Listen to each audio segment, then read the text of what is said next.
In August 1988, a detailed inquiry into the shooting down of Iran Air 655 concludes that the captain and crew of the USS Vincense acted properly in the face of what they believed was a threat to their ship.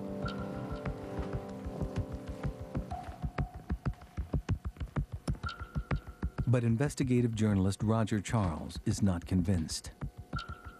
He reads a copy of the inquiry and wonders why it contains no map showing the Vincenne's position. I knew the fact that there was no such chart in the Fogarty report, again, was a signal, and a curious signal to me. Why is it not there? Skipper, you better come down. Sounds like the Montgomery's got her nose in a beehive. I'll be right there.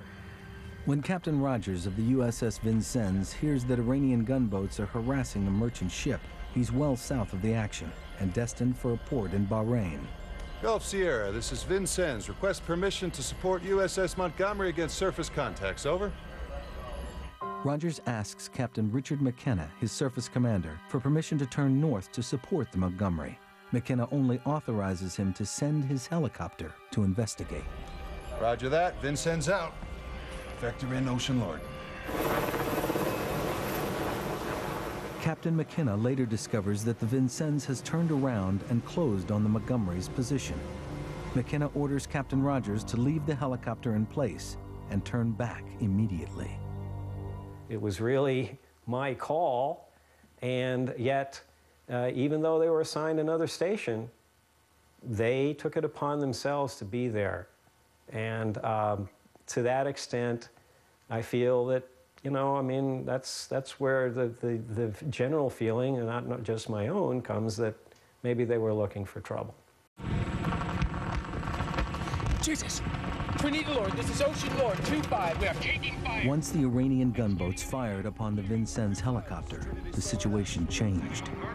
Close Ocean Lord's position at best speed. Bearing. The rules of engagement now allow Captain Rogers to respond with force. Officer of the deck, He's now authorized to head off in hot pursuit of the gunboats. But where does that lead him? In 1990, Roger Charles obtains a copy of a restricted report on the destruction of Iran Air 655 by the International Civil Aviation Organization. It gives the Vincennes coordinates. Charles plots them on a chart. At the time of the shootdown, the Vincennes is over 2.5 miles inside Iranian territorial waters. By chasing the gunboats back into Iranian territory, Rogers inadvertently places his ship directly in the flight path of Iran Air 655. Pressing hold the ship, crossing the Iranian declared war zone line. If Rogers had not taken the Vincennes up to attack the gunboats, there would have been no shoot down of IR 655. I mean, that's clear. There would have been no ongoing surface action. Rogers would have had his radar screen set for the air side of things. The focus would have only been on the air picture. They would have had plenty of time to make a proper determination that this was a commercial airliner. Despite the tragedy, the crew of the Vincennes receives a hero's welcome when they return to port in San Diego. Captain, do you wish to engage the target at 20 miles? Lieutenant Commander Scott Lustig is awarded a Navy Commendation Medal for his ability to maintain his poise and confidence under fire. Take order, track 4131. Captain Rogers receives the Legion of Merit for his performance as commanding officer of the Vincennes. Both men have since retired from the Navy.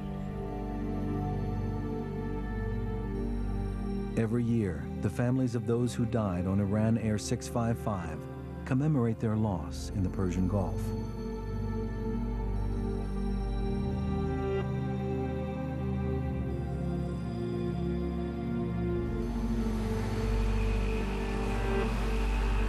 For Hussein Rezaian, the brother of Flight 655's captain, time has not healed the wounds. I still feel the same way. Although I try to keep myself busy, not to think about it, because it's still, I mean, it's an unforgettable human tragedy.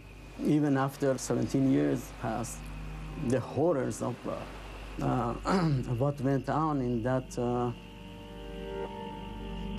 day, you know, still lingers on in everybody's life.